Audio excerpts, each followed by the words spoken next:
ditipu dia oleh teman-teman Muhammadiyah. Tapi bersamaan hari ini kita tahu seluruh Indonesia lagi marah pada pemerintah. Semua dalil akademis.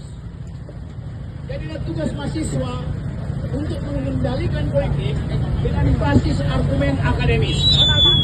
Jadi silakan kalian demo, kalian punya hak untuk menentukan isi negeri ini.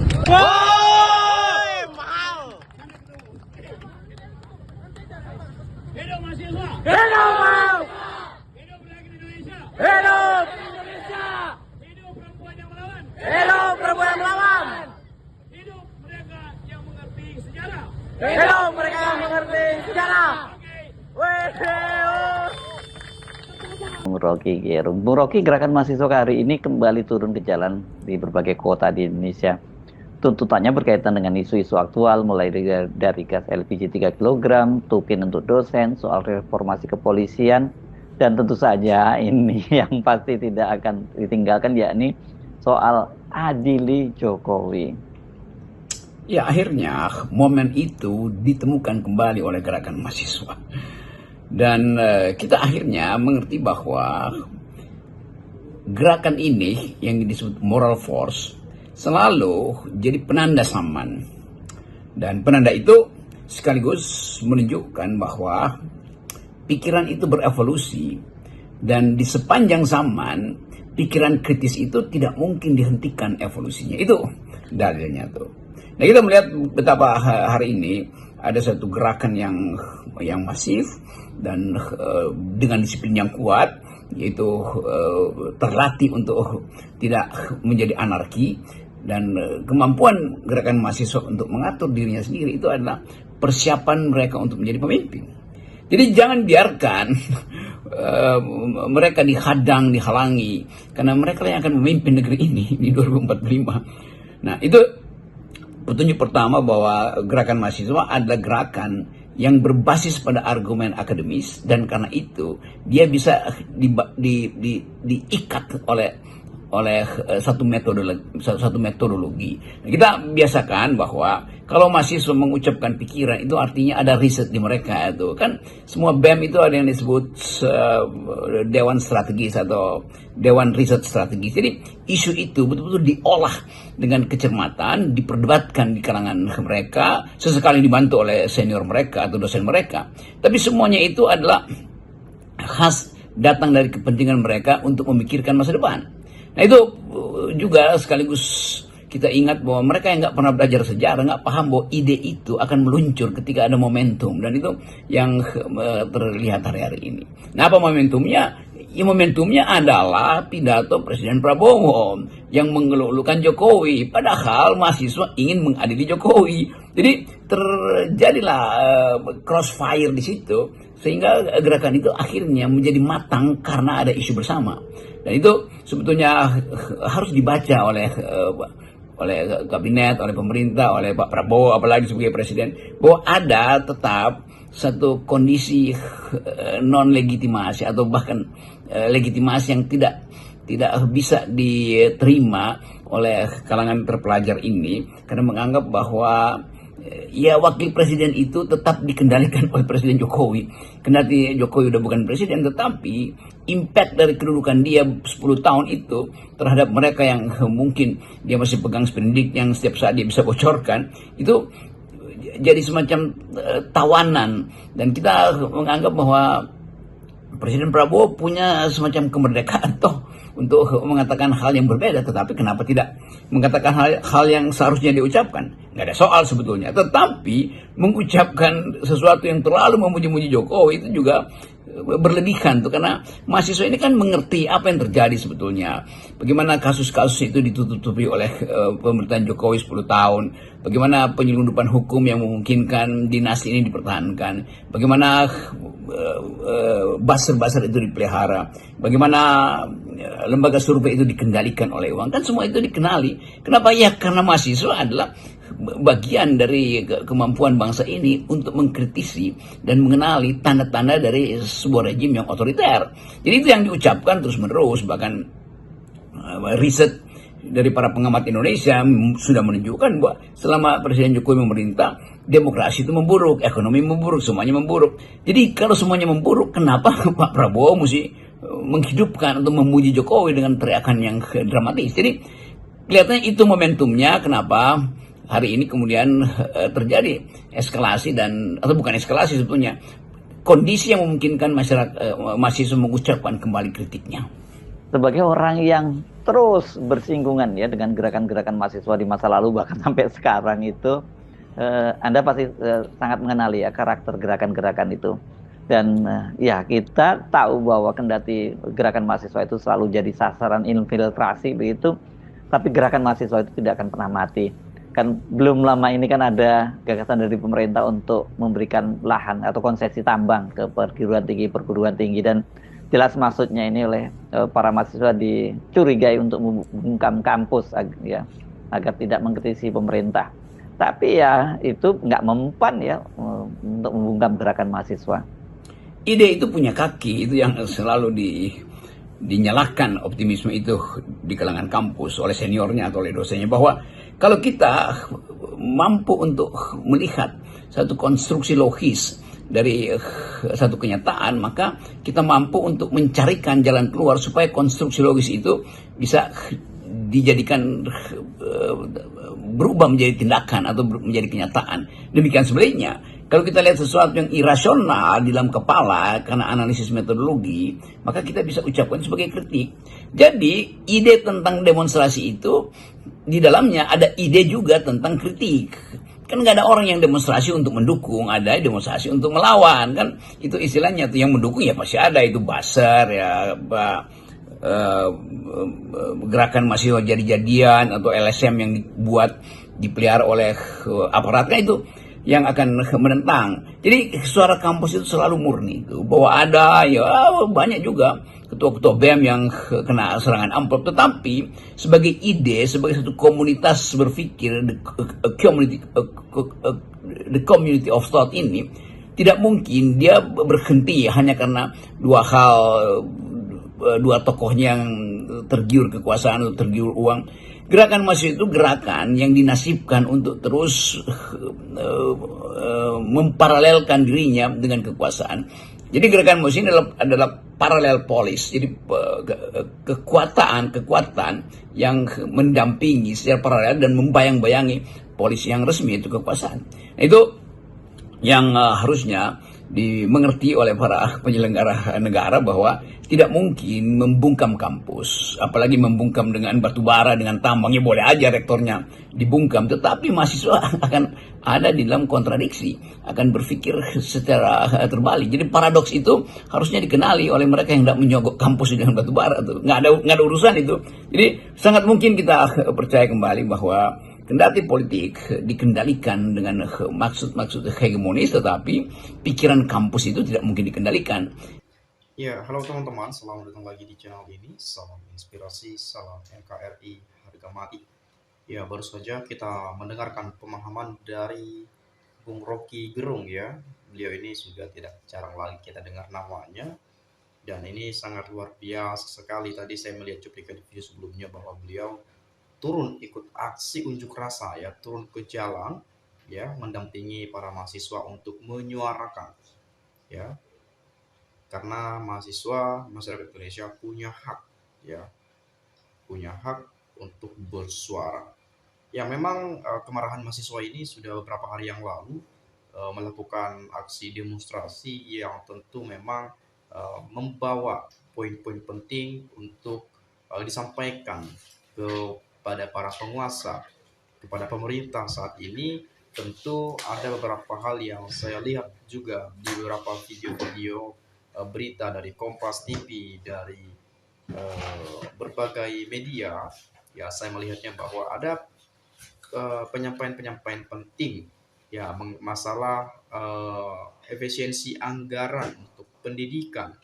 Nah, tentu memang ada beberapa hal yang saya dengar penyampaian dari salah satu mahasiswa waktu diwawancarai, bahwa mereka mengatakan bahwa jangan menyalah tafsirkan ya kedatangan mereka bukan untuk semacam menurunkan Pak Prabowo sebagai presiden, tetapi bagaimana menyampaikan menyampaikan kepada pemerintahan ini terkait miskomunikasi, yang artinya ketika ada efisiensi dari untuk anggaran pendidikan misalnya dan seterusnya yang memang mungkin dilakukan oleh Menteri Keuangan yang memang bukan Menteri Keuangan, sorry, Menteri Pendidikan, yang memang pada dasarnya kita tahu bahwa Pak Prabowo sebagai presiden sekarang ini untuk menghemat APBN kita, meminimalisir anggaran kepada setiap lembaga dan seterusnya.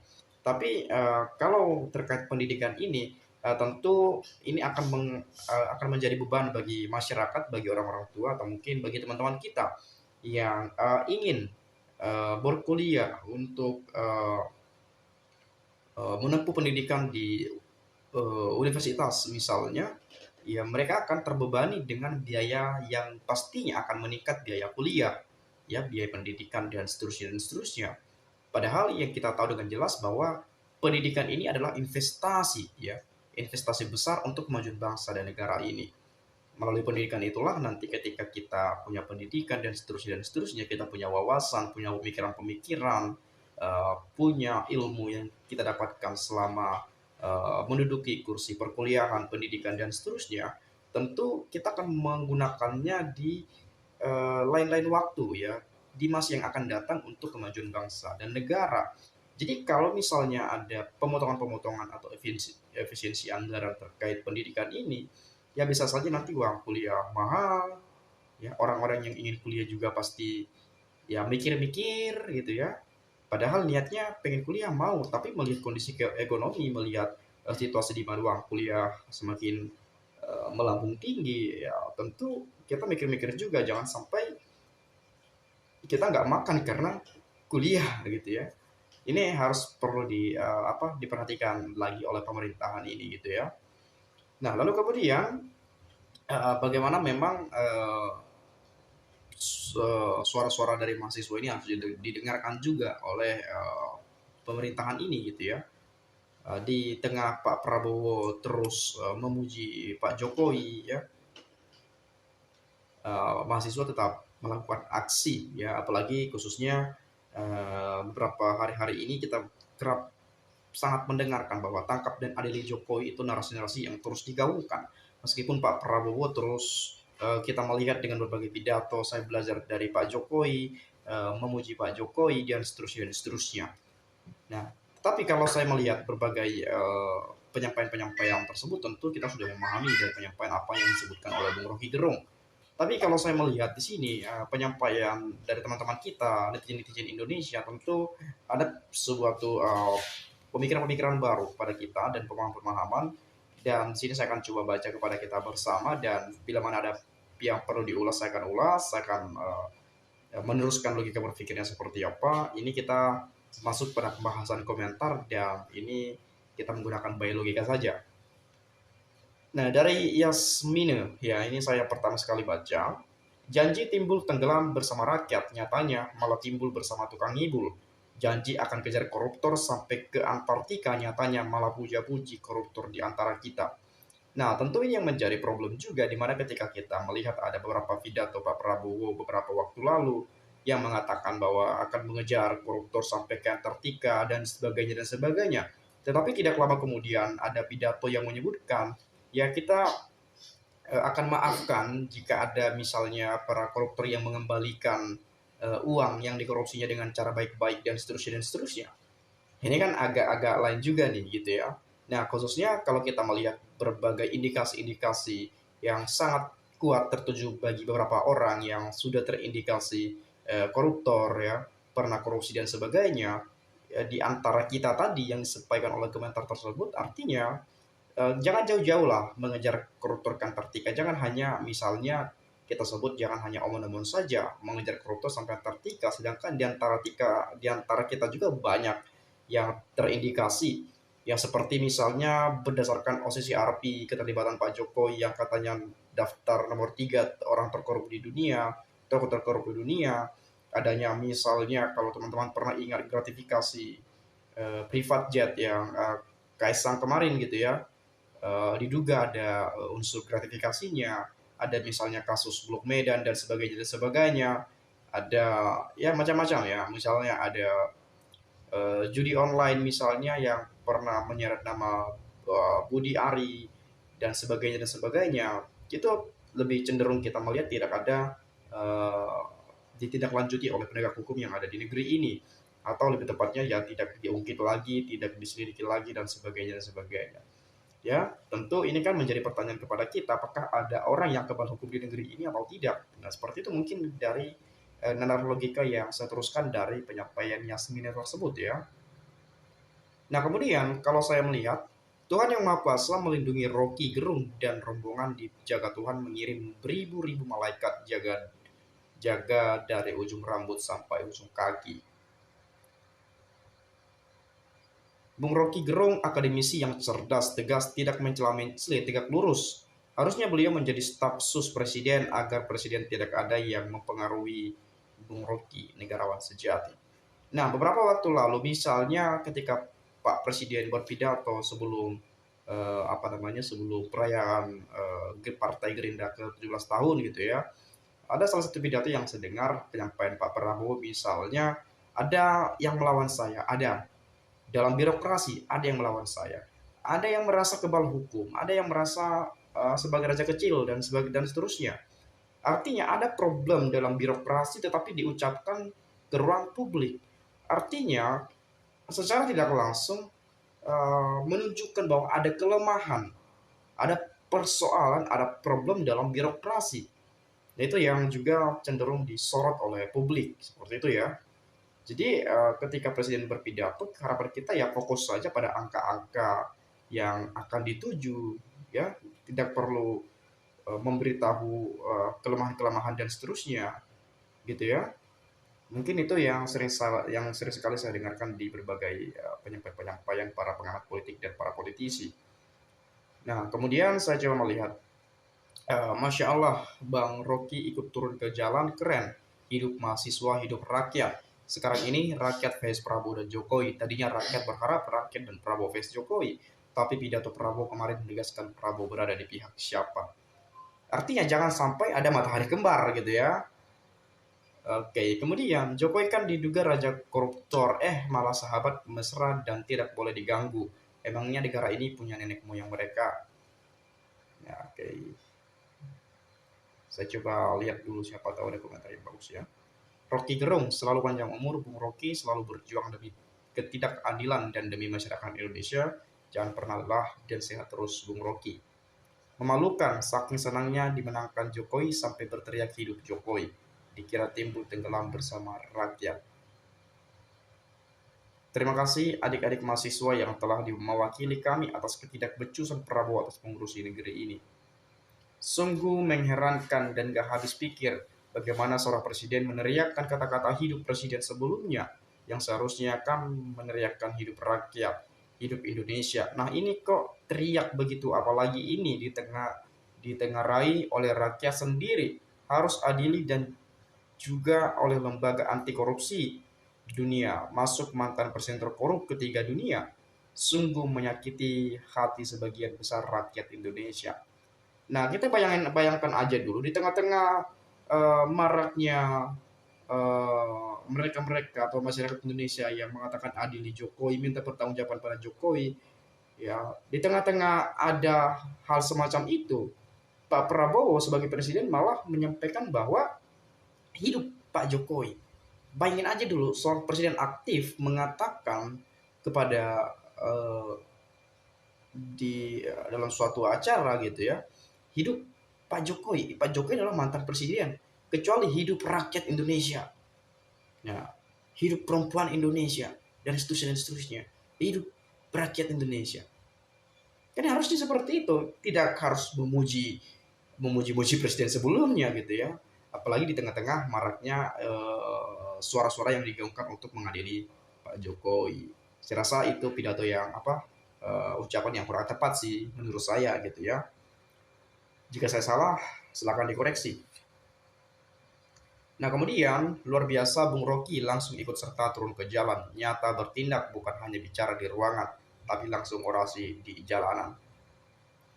Mantan aktivis ya, aktif 98 sampai sekarang masih tetap konsisten menjaga nilai-nilai peradaban demokrasi itu ya.